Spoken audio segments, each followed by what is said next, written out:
The Irish are a people forged from many migrations. From earliest times, the sea has carried waves of newcomers to Ireland. Stone Age hunter-gatherers, Christian missionaries, Viking warriors, each has been successfully absorbed. But in the middle of the 12th century, Ireland will face an invasion unlike anything seen before.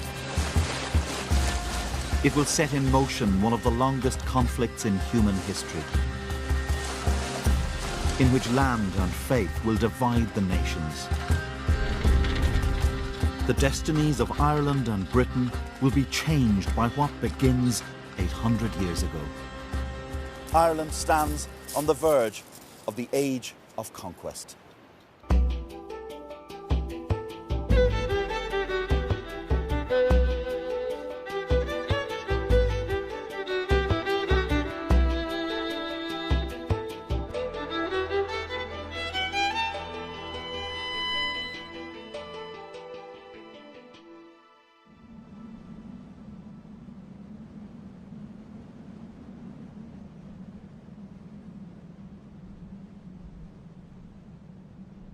Kings fought and the ground trembled.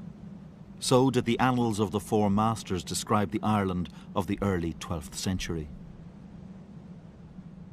It was a land of farmers ruled by clan chieftains who in turn paid homage to 5 provincial kings.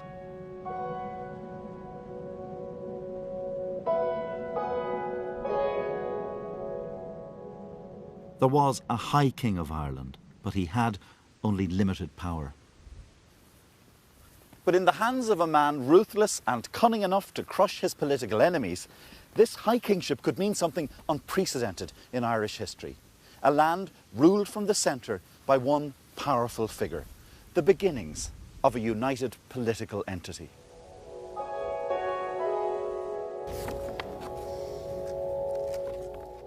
It takes a ruthless man for ruthless times. Dermot MacMurrough was King of Leinster, an area of fertile land strategically close to the country's great urban settlement at Dublin.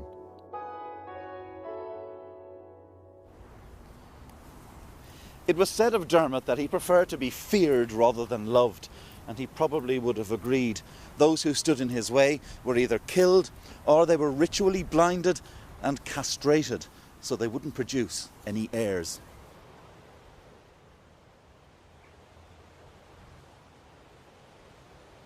Here on the site of a 12th century abbey, Dermot displayed his characteristic ruthlessness. The abbeys were important symbols of kingly power. So in 1132, when a rival dynasty appointed their woman as abbess of Kildare, Dermot was furious.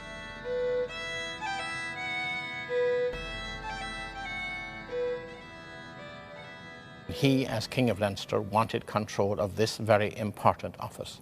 So he attacked and plundered Kildare, and as the annals say, he had the abbess of Kildare, the most important female in the entire Irish church, put into a soldier's bed and raped to disqualify her from the office she held. Ireland found that shocking. Certainly the annalists' report indicates a certain degree of shock at this kind of thing. By the middle of the 12th century, Dermot had managed to make enemies of most of the provincial kings. And when he abducted the wife of one of them, they united against him. Dermot knew his likely fate. As a child, he'd seen his father murdered and buried with a dead dog, a humiliating mark of disrespect. Dermot lost his throne and his lands, but he fled in time to save his life. And that fleetness of foot would alter the course of Irish history. Irish kings had often made alliances with warriors on the west coast of Britain. But none of these could offer the kind of help Dermot now sought to reclaim his throne.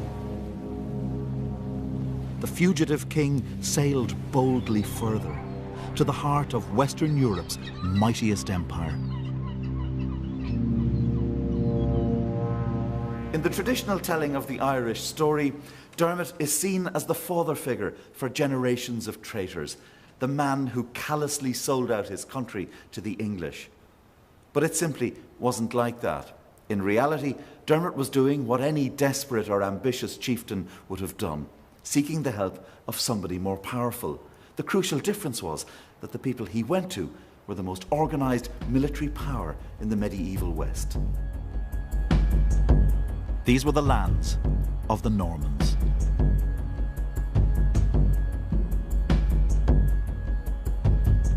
By 1160, the Norman Empire extended from the Mediterranean to Britain.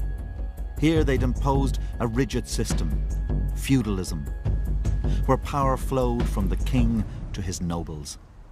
The Normans are driven by wealth, honour, reputation, prestige, and the acquisition of land.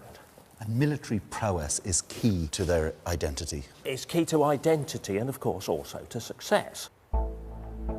The Normans were superior in that they possessed cavalry and were capable of large-scale coordinated military operations.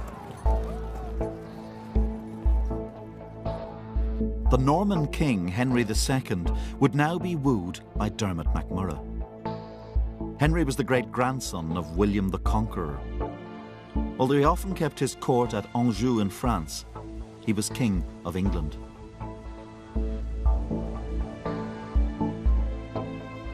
Henry had contemplated attacking Ireland long before Dermot came to his French court in 1166.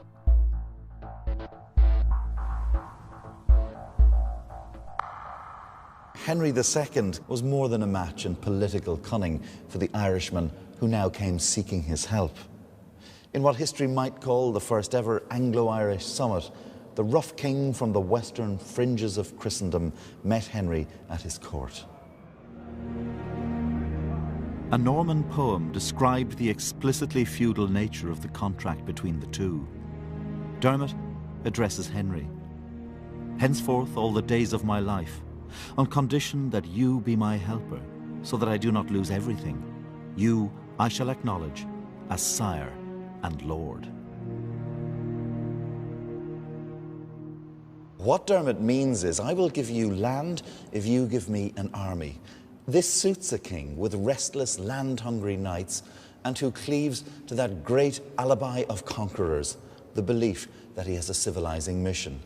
This will become an enduring theme of England's actions in Ireland.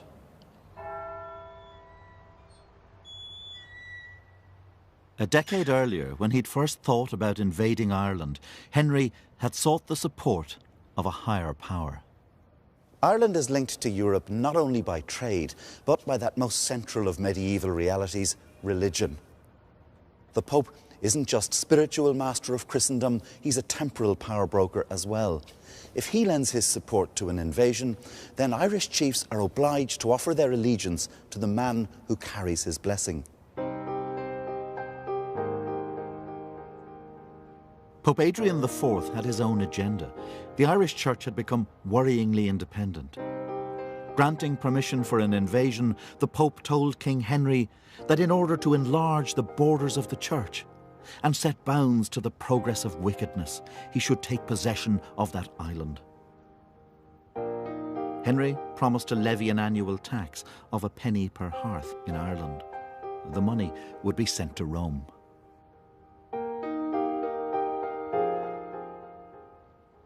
This is a period of spectacular upheaval across Europe.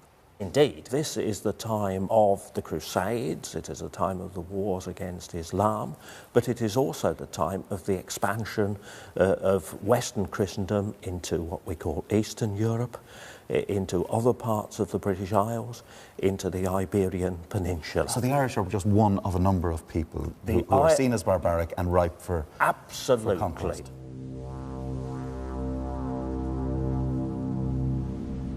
With Henry's backing, Dermot now recruited an Anglo-Norman baron from Wales to lead the invasion. Richard de Clare, known to friends and enemies as Strongbow. Strongbow was a man of restless energy and ambition.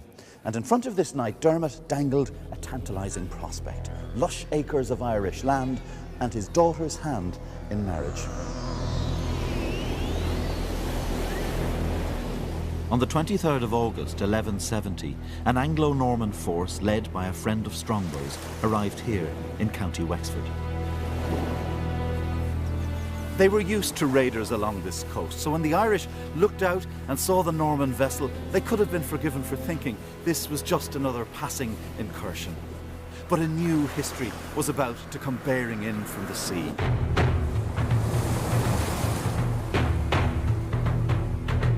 The contemporary accounts tell us the Irish ran naked into battle against the English. They lacked armour. They were literally throwing stones at these Anglo-Norman knights.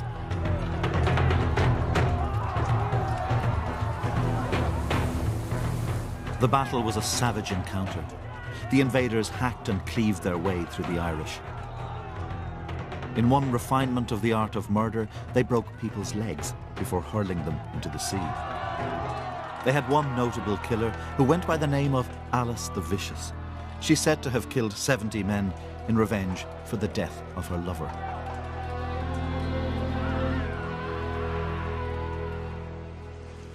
This was the same Norman ferocity that had routed the Arab defenders of Sicily and the warriors of Harold's England a century before.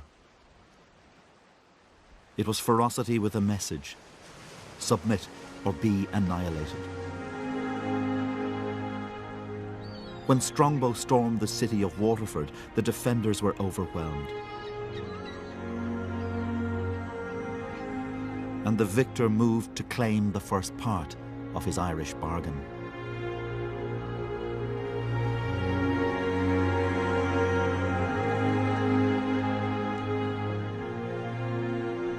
Surrounded by the Irish dead and in the smoking ruins of a church, the priest in Daniel MacLisa's 19th century painting blesses the union of Strongbow and Dermot's daughter Aoife.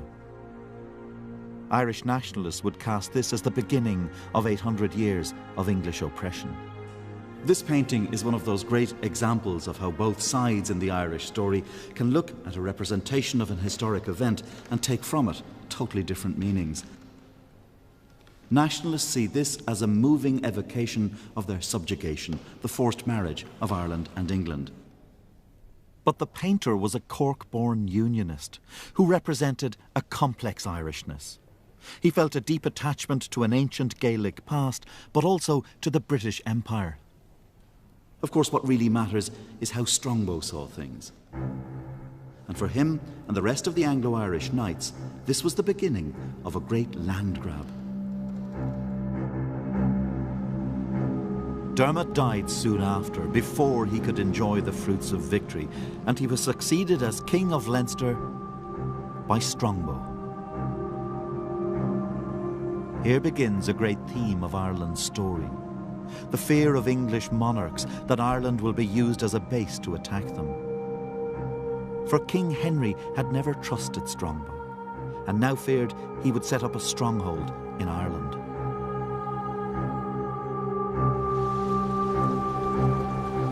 In 1171, Henry brought a large army to Ireland and received Strongbow's submission. But he also confronted the Gaelic chiefs. When Henry lands with his army, his archers, his horsemen, it's a pretty formidable sight for the Irish chiefs, and they're faced with a dilemma. Do you resist this man, or do you make peace? What is the choice they eventually make? For about 4 years, Irish kings were suffering, and their lands were literally being taken from them by Anglo-Norman barons who they considered to be freebooters. They looked at Henry's arrival and they considered him to be perhaps a stabilising force. The Irish kings welcomed Henry II to Ireland. We didn't hear too much about that when I was learning my history as a youngster in national school. No, we didn't, but again it was considered by them, I think, as the better of two options. They accepted the English king as their lord and feasted with him on a Norman dish they hated: roast crane, the culinary symbol of Irish submission.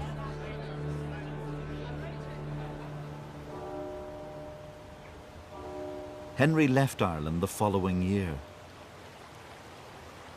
But the legacy of the conquest he launched can be seen here in this unique 14th century charter of Waterford.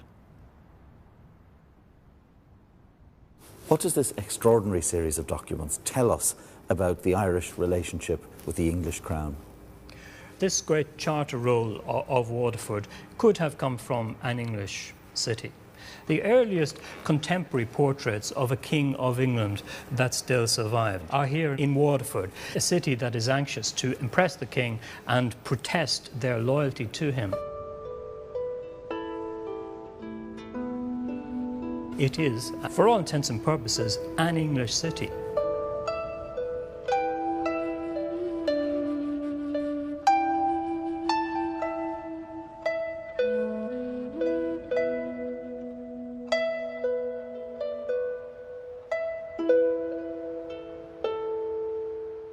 Over the next 50 years, the Anglo-Normans established power bases in the main population centres, and crucially, they moved to set up great estates on the best land in the country.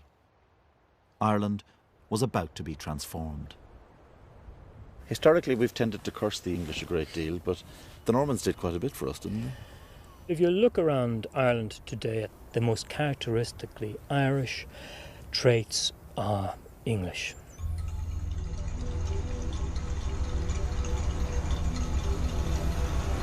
Our parliamentary system was brought to Ireland by the Anglo-Normans. The system of law that we have is the English common law system. And of course, the language that has produced most of the great writers of Ireland, Fulf Joyce and the Yeats, is the English language. The division of the country into 32 counties, that process began within about 20 years of the Anglo-Normans. When we look around the countryside in Ireland, we think of fields and hedges, almost non-existent in Ireland before the 12th century. Your classical image of rural Ireland is actually a product of the arrival of the English in the 12th century. The Normans embraced a Roman tradition which saw conquered races as barbarians. It would become a recurring theme of how the colonists described the Irish. In the English telling of the Irish story, a stock figure starts to emerge. Wild, violent, a buffoon, a creature not of intellect, but of instinct. Now, of course, colonised peoples are referred to in this way in the language of the conqueror across the globe. But in Ireland, the roots of this stereotype lie in the writings of a man who came here not as a soldier, but on a spiritual mission. The 12th century priest and chronicler Giraldus Cambrensis, Gerald of Wales, profiled the Irish in his Topographia Hibernia. Seated on the throne, he's the classic boring churchman, canon lawyer, great advocate of celibacy, lover of the Pope, lover of the rich, well-connected. What he does is produce this remarkable book with maps, with drawings, and accounts of the Ireland that he found at that time. And he says, my book is a mixture of reading books and eyewitness, and therefore has the surety of truth. Of course, just because he says he went to Ireland and saw lots of things doesn't mean he hadn't an agenda. One of the drawings in here is of a woman having sex with a goat. And it's full of attempts to portray the Irish as barbarous, pernicious, as he puts it himself, wallowing in vice. Yes. Here you have a group of men taking part in a kingship ritual. He doesn't see this as an ancient ritual. This ritual is first described 400 years before this book was produced. This is the ritual slaughter of a horse. But he sees this as an example of how they are lawless, they are outside the sphere of Roman law. They have never had the benefits of the Roman Empire, and so they're doing the wildest and most bizarre things you could imagine. This is a medieval precursor to imperialism and the justifications which one had for imperialism. The same rhetoric of looking at the unusual behaviour and the unusual rituals of anthropologists in India in the 19th century, that same attitude can be found here.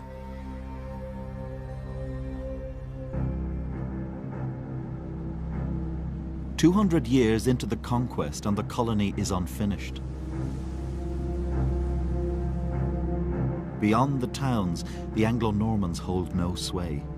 The Irish raid and retreat into the mountains. The Gaelic chiefs saw in the buildings of the Normans the mark of permanence.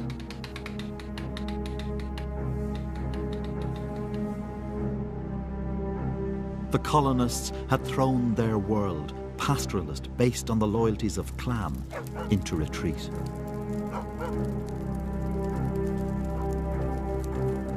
A stone curtain separated English from native.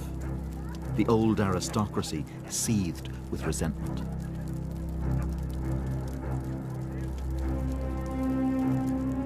The Irish chieftains decide to launch Ireland's first diplomatic mission, appealing for help to the most powerful figure in Christendom. As it was a pope who'd first given legal sanction for the invasion of Ireland, it was to Rome that the Irish chiefs now complained about their unjust treatment at the hands of the colonists. Written in 1317, their document is known as the Remonstrance of the Princes. Tell me what we see in this document. This is the worst picture of English rule since the invasion. Not a document that minces words, is it? It certainly isn't. It talks about how the Irish are savaged by the vicious teeth of the English and have fallen into an abyss of slavery. It's very, very vivid imagery. Well, there's one particularly gruesome example where Thomas de Clare has had a banquet with one of the Gaelic rulers, and at the end of the banquet he is taken from the table and his head is amputated. Amputato quoque capite. Exactly, yeah. And this is being sent to the Pope. Exactly. This is what the English are doing to us. Yeah.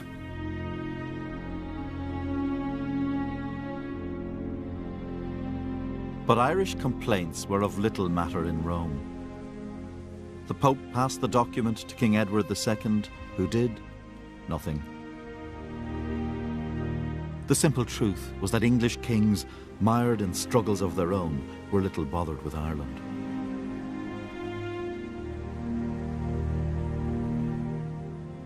English influence remained strong in the fertile area around Dublin and North Leinster, lands they called the Pale.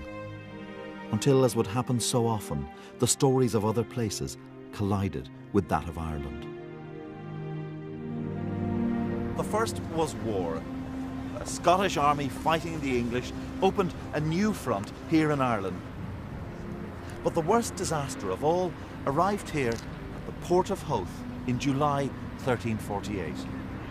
The Black Plague ravaged the towns and ports where the Anglo-Normans were strongest.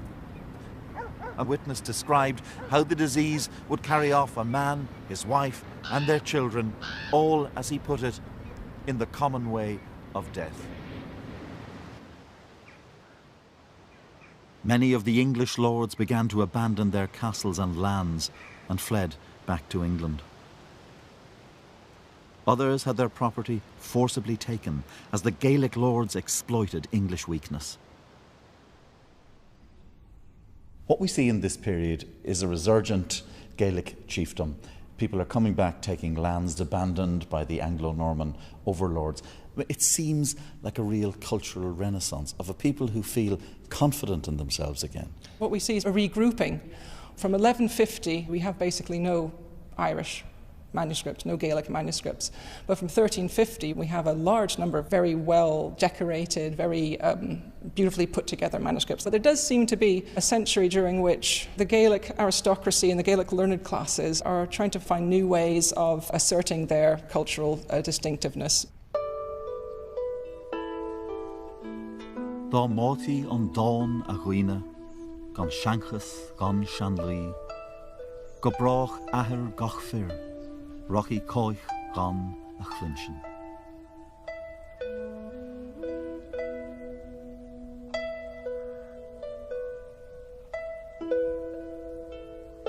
Why in this period does poetry assume such importance?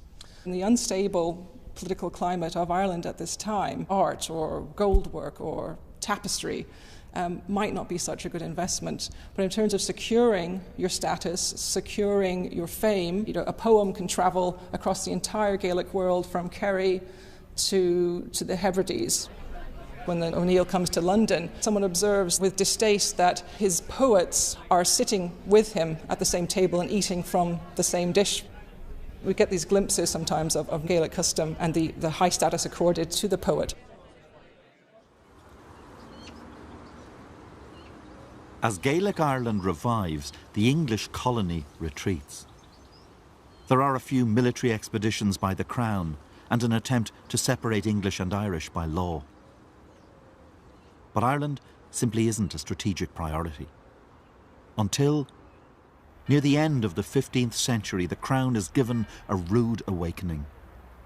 After years of civil war in England, two different pretenders to the throne attack from Ireland, supported by Irish lords.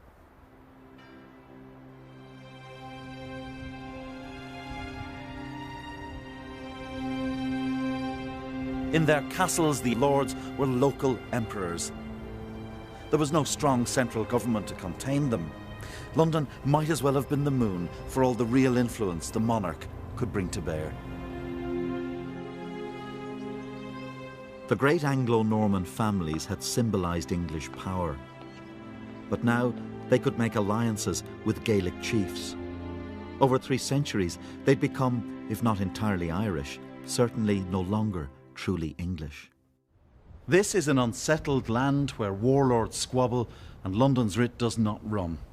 But the ascent to the throne of a new king in 1509 will bring about the most concerted attempt yet to subdue the Irish lords. Henry VIII will come to see these free-roving lords as a threat to his power and men who need to be taught a lesson. Henry sought to create the state ruled by a single king that had eluded Brian Boru and Dermot MacMurrough. The first ever united Ireland, but under the control of an English king and his officials. Under the centralising rule of the Tudors, Ireland will no longer be a wild colonial fringe, where Old English and Gaelic lords rule themselves. Here is an English administration coming along saying, I'll tell you what, we'll tidy this up for you.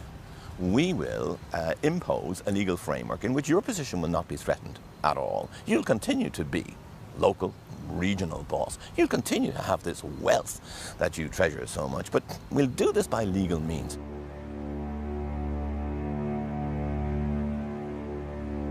But such promises failed to impress the powerful Fitzgeralds, the Old English lords of Kildare. They'd been the king's representatives in Ireland. Now they saw their power slipping away. In 1534 they rebelled. Just as he had done with the troublesome lords in England, Henry crushed them ruthlessly.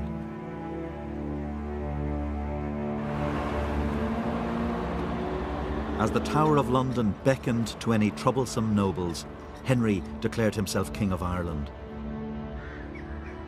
But Henry would never settle his Irish problem, for at home he was moving towards a fateful entanglement.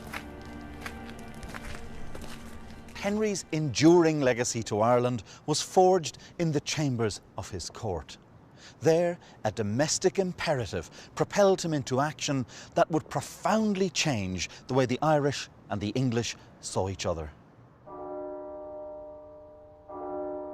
Henry had failed to obtain a male heir from his marriage to Catherine of Aragon. In 1533, he disobeyed the Pope by divorcing Catherine and marrying Anne Boleyn. Henry created the Church of England with himself at its head. In this manner, England joined the great European Reformation, the Protestant Revolution, which was already challenging church corruption, doctrine, and the power of the papacy.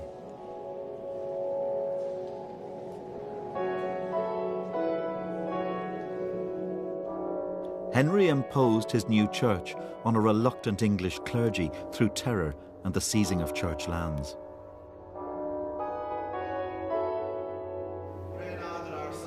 But in Ireland he lacked a standing army that could enforce observance of the new faith.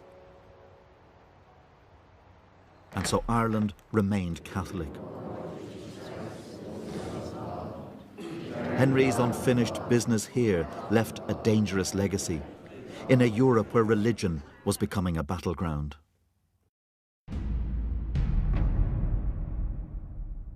Political loyalty and religious loyalty were increasingly seen as equal one to the other. Where you had communities that were divided on grounds of religion, that you almost invariably had civil conflict. So that diversity in religion meant a challenge to the authority of monarchs. In Europe, the Pope led a powerful movement against the Reformation. Religious orders like the Jesuits enforced a new militant Catholicism.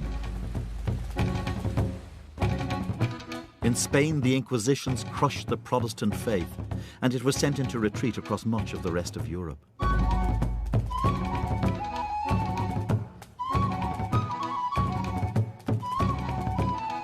Even in England, the Reformation was overthrown, as Henry's Catholic daughter Mary succeeded to the throne. In the terror that followed, Mary's Protestant sister Elizabeth saw hundreds of her co-religionists killed. Elizabeth and her supporters remembered that terror when she became queen in 1558. They saw Catholicism as being the ogre which was always threatening the liberties of Protestantism, and that this was represented by the tyranny of Spain, which had threatened the invasion of England itself. At forts like this on the Kent coast, her soldiers scanned the horizon for the foreign invasion fleets. But they were not the only threat, because to the west lay Catholic Ireland. There are an increasing number of young people from Ireland who have been trained in continental seminaries and returned to Ireland imbued with the zeal of the Catholic Counter-Reformation, intent on resisting the advancement of Protestantism within the country. The Queen does not launch a Protestant crusade in Ireland, for she's no religious zealot. Above all, Elizabeth demands security. And so she dispatches a new breed of soldiers and officials, the Elizabethan adventurers. The English adventurers who arrive here, how do they view the Irish? When they leave the Pale and they go out into the Gaelic interior, and in Gaelic Ireland they see people who live in a fashion which is completely opposite to the way things operate in England. They don't live a settled lifestyle. They are a pastoral people who follow the herds. Ireland is a heavily wooded landscape. The Irish are seen as being wood people. They come out of the woods to attack you at night time, to burn your tent, to steal your livestock, to steal your women. They can disappear. They can see you, but you can't see them. They're seen as a menace. They're seen as enemies of order. As the adventurers seized land and curtailed private armies, the great lords, Gaelic and English, faced a dilemma: to rebel or work with the English. Some, like the Gaelic Hugh O'Neill, went with the crown, but in Munster, the Anglo-Norman Desmonds rebelled. Elizabeth I fears the Irish rebel lords and chieftains linking up with England's foreign enemies. And it isn't a totally unrealistic fear. The rebels send a petition to Philip II in Spain and to the Pope in Rome.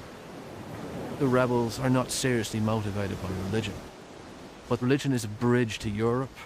It's a bridge to finance. It's a bridge to money and weapons and an invasion force.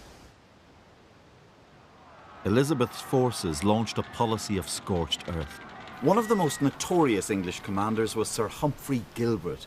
The record says he killed man, woman and child. He spoiled, wasted and burned, so that he might leave nothing of the enemies in safety, which he might possibly waste or consume.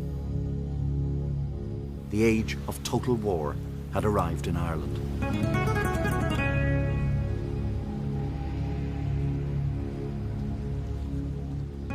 Gilbert also ordered the decapitation of entire villages and decorated the path to his tent with heads. Relatives of his victims would be made to walk along the path.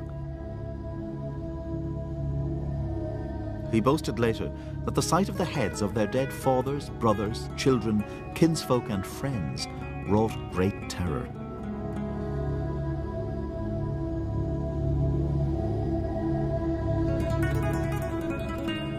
They're also interested, of course, in head money. How do you collect the reward on a dead rebel? You chop off their head, right? So you have bags of heads being sent from some part of Ireland to Dublin, where they're exhibited, which adds to the horror of the Elizabethan Wars. But this wasn't simply a matter of the Irish fighting the invaders. Some Irish lords helped the crown to protect their own power.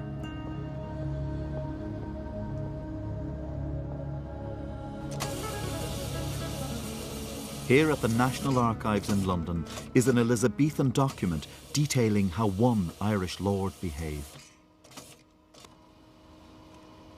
This is an extraordinary document because it brings, in a very real sense, that age of atrocity to life. You can look back at Irish history in this period and thousands of people seem to vanish into anonymous massacres and battles.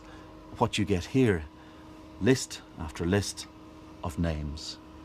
They're Gaelic names: O'Vryn, McCarthy, a total of over 5,000 names. And they're killed by the army of another Irishman, the Earl of Ormond.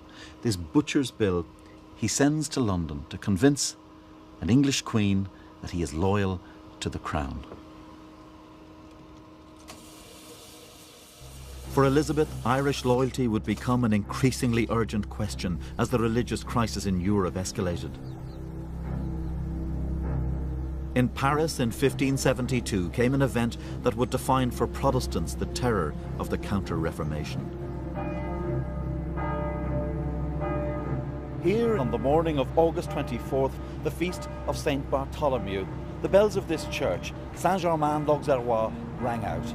Not in celebration, but as a signal for killing to begin.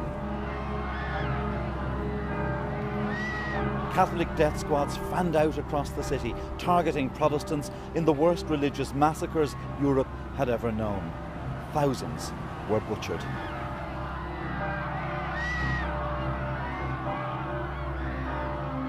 Amid such confusion, an eyewitness reported, everyone was allowed to kill whoever he pleased. The bodies were hurled into the River Seine, whose waters ran red with the blood of the murdered.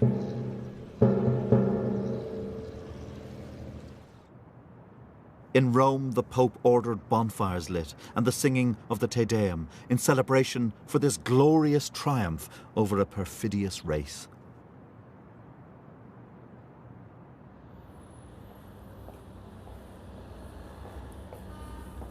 In Protestant England, there was alarm. French refugees from the Catholic violence were flooding here into the East End of London, bringing with them tales of atrocity. In the minds of the English Protestant establishment, there loomed the question, would England be next? English fears were confirmed when the Desmonds rebelled again and succeeded in getting papal help. In 1579, a fleet of papal troops landed in County Kerry to aid the Munster rebels. Part of the small force would find itself besieged here at Carrigafoyle Castle in North Kerry. An Italian captain, 16 Spaniards and 50 Irish defended this castle. They were attacked by an Elizabethan force with heavy guns, and after 3 days the defences were breached. It was said in the fighting that followed that these walls were slippery with blood.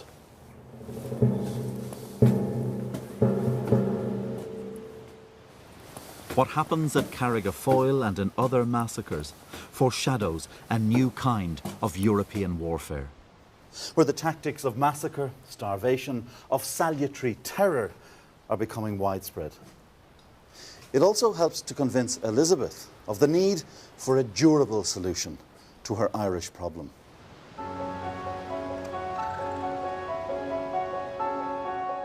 Elizabeth's is an age of turbulent energy. In literature, science, in exploration and the hunger for new lands, great empires are forming, Spanish and English. Like the very first invader, Henry II, Elizabeth imagines Ireland being civilised by Englishmen. A place where no dainty flower or herb that grows on ground, no arboret with painted blossoms dressed, and smelling sweet, but there it might be found.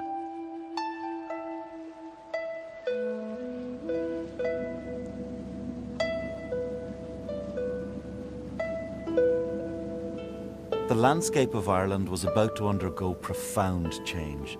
The axes of the Elizabethans echoed through the great forests as they cleared away the hiding places of rebels and made space for plantation.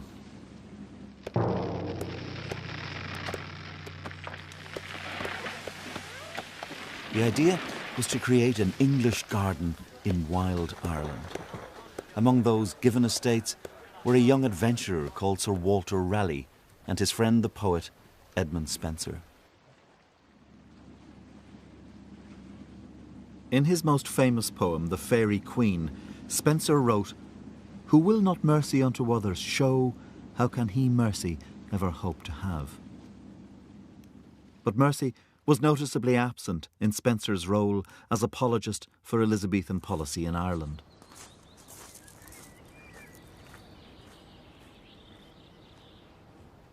Spenser had been present at massacres and defended his commander, the Lord Deputy of Ireland, against charges that he was a bloody man. His loyalty was rewarded with a forfeited estate. Spenser's friend Walter Raleigh was also granted 40,000 acres of land around the Blackwater Valley. And from this house in the town of Youghal, he would set forth on his adventures in the New World.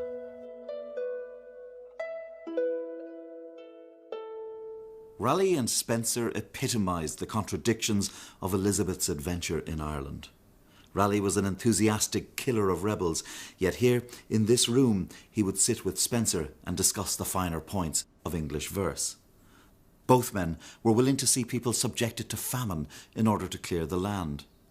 And they rationalised it all with the belief that they had come to Ireland on a civilising mission. Spenser sees his role as advocate of hard measures to ensure the victory of English civilisation in Ireland. He views the Irish as people who need serious correction. Some 30,000 Irish lost their lives, many to famine.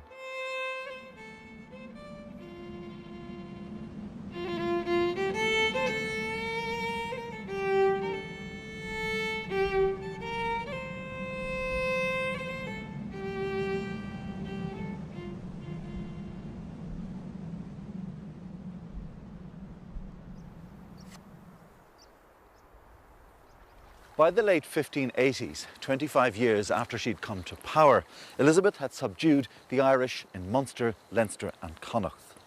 The leaders were dead or in hiding, the people destitute.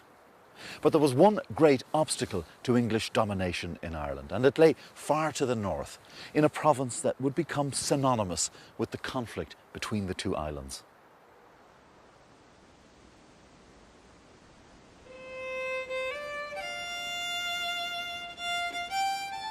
This is Tullahogue, the hill of the warriors, seat of the O'Neills, lords of the ancient province of Ulster.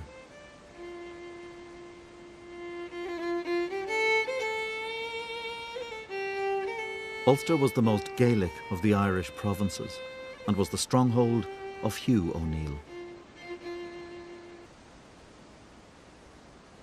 Hugh O'Neill is one of the most fascinating figures in the story of Ireland. He embodied the complexities of an age of dramatic change. O'Neill could be a ruthless killer, a wily charmer, and a master of the art of compromise, whatever the situation demanded. The imperative for O'Neill was to protect the power of his family. Constantly manoeuvring, he rode alongside English adventurers against Irish chiefs and was rewarded with the earldom of Tyrone. He was a man who did his best to fit in with the English system. For much of his career, the odds were on going with the Elizabethan project of the extension of English laws, English systems of administration, and English systems of landholding. The difficulty is that once you commit to this English deal, you make enemies. And those enemies will increasingly come from the ranks of the adventurers, envious of his position and lands. O'Neill is caught in a rapidly changing world. The English with whom he tried to make a deal are advancing inexorably. And so he makes a momentous decision. No longer will the Earl of Tyrone be an enforcer for the crown. He will turn against Elizabeth. In 1595, O'Neill allied himself with the powerful chieftain Red Hugh O'Donnell and prepared for war.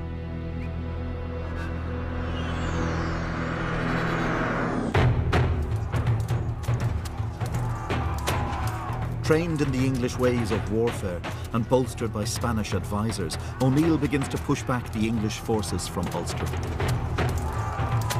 At the Battle of the Yellow Ford in August 1598, viewing the well-armed English, O'Neill told his men that victory lay not in senseless armour, but in courageous souls.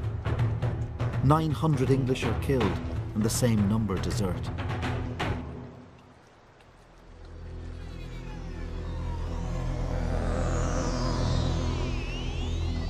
As the war ground on, a furious Elizabeth rounded on her commander for his failure to stop O'Neill. It must be the Queen of England's fortune, she declared, to make a base cur to be accounted so famous a rebel. Little do you know how he hath blazed in foreign parts the defeats of regiments, the death of captives, and the loss of men of quality.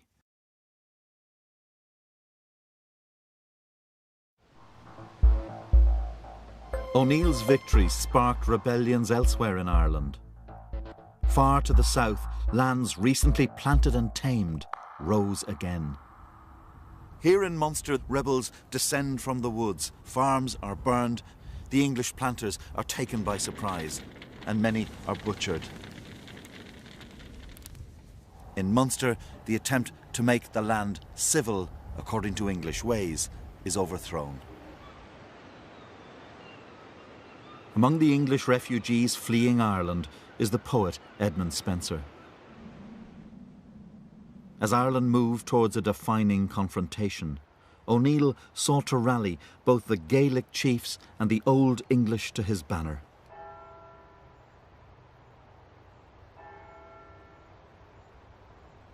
Hugh O'Neill sought a unifying cause, but how was he going to achieve that in a country where lords squabbled and provinces were disunited? He turned to the one unifying symbol in all the existing varieties of Irishness, the Catholic religion. From now on, Hugh O'Neill's struggle for power against the English would be characterised as a battle for faith and fatherland. I will employ myself to the utmost of my power, he wrote, for the extirpation of heresy, for the delivery of our country from infinite murders, wicked and detestable policies.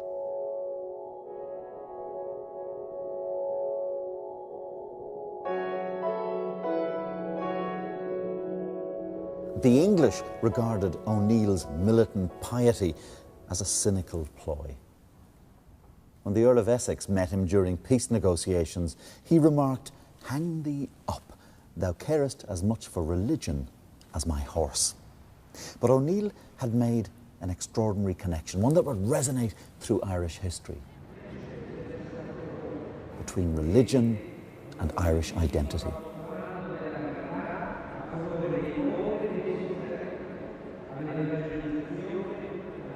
Pope Clement VIII declared O'Neill Captain General of the Catholic Army in Ireland.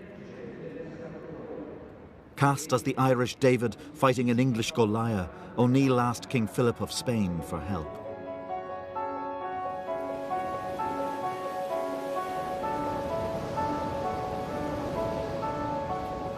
The Spanish could see the value in tying down a large English force in Ireland. But Philip would prove a cautious ally.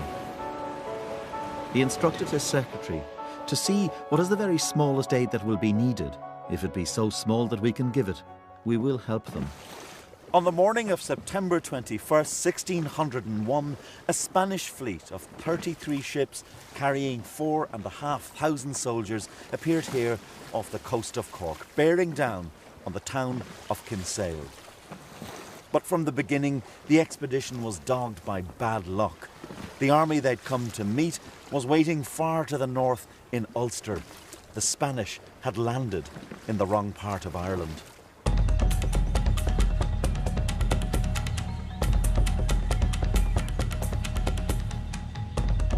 As the forces of the English Lord Mountjoy massed at Kinsale, O'Neill and O'Donnell made an epic march through the Irish winter.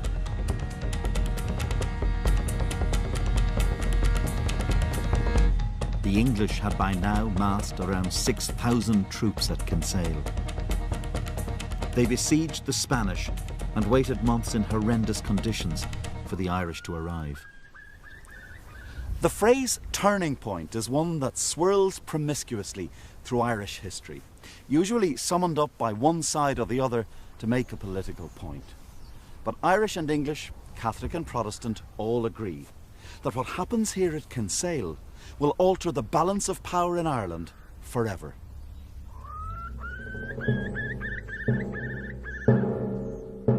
By dawn on Christmas Eve, 1601, the two sides are ready for battle. The Spanish and Irish have amassed a force of 9,500 men against an English army weakened by disease to around 6,000. Hardened by relentless war, the Irish are tough fighters. When he sees the Irish, the English commander Mountjoy says the kingdom is lost. The gravity of the situation is very clear to him. He realises that defeat beckons unless some almost a miracle can happen.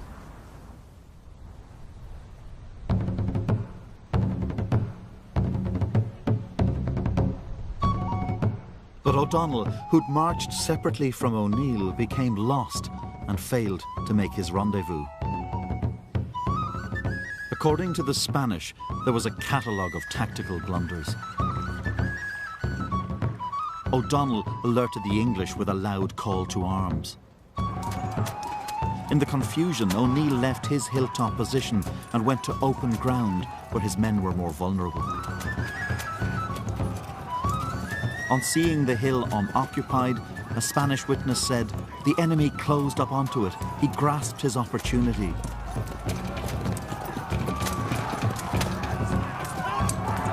The English cavalry now charged downhill at O'Neill's men.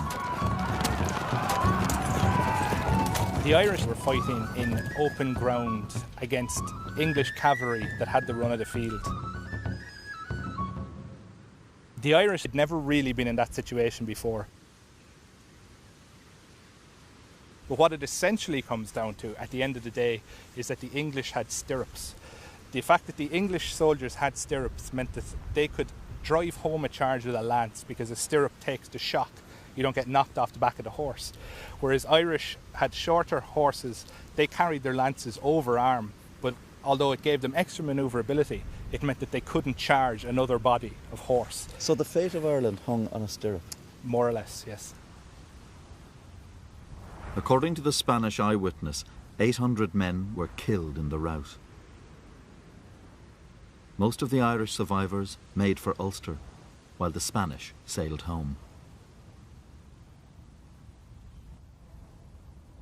The Irish should have won the Battle of Kinsale. There's no question of it. But they don't. Circumstances go against them, and the entire course of Irish history is altered as a result. For the Spanish, Kinsale was a military fiasco, and they would never intervene in Ireland again. The English saved their colony, but the war was ruinously expensive. It almost bankrupted the crown. But for the Gaelic lords, Kinsale was the moment that broke their power forever.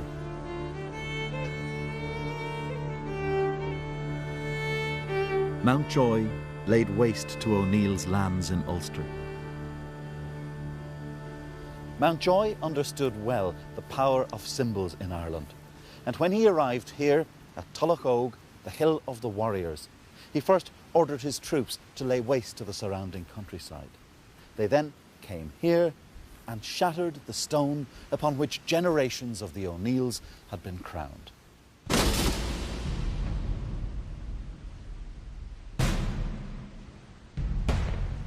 Hugh O'Neill surrendered and was allowed to keep his title and some of his land. But he knew as well as his enemies did that his real power had been destroyed.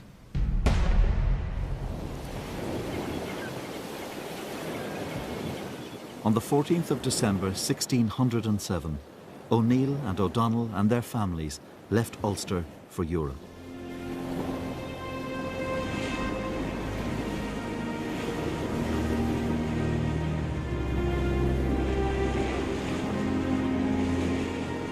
The peasants over whom they'd ruled were left to make their peace with new masters.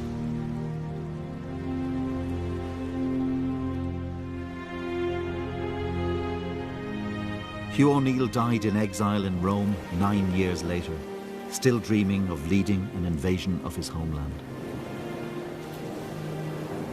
For the English, the rebellion had proved that a Catholic Ireland would always be a threat.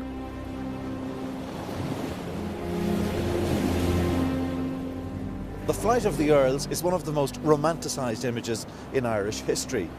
But now that they were gone, the question was, what would replace them? If Ireland couldn't be made loyal, an entire order would be transplanted here that was Protestant, loyal to the British Crown, and determined to stay.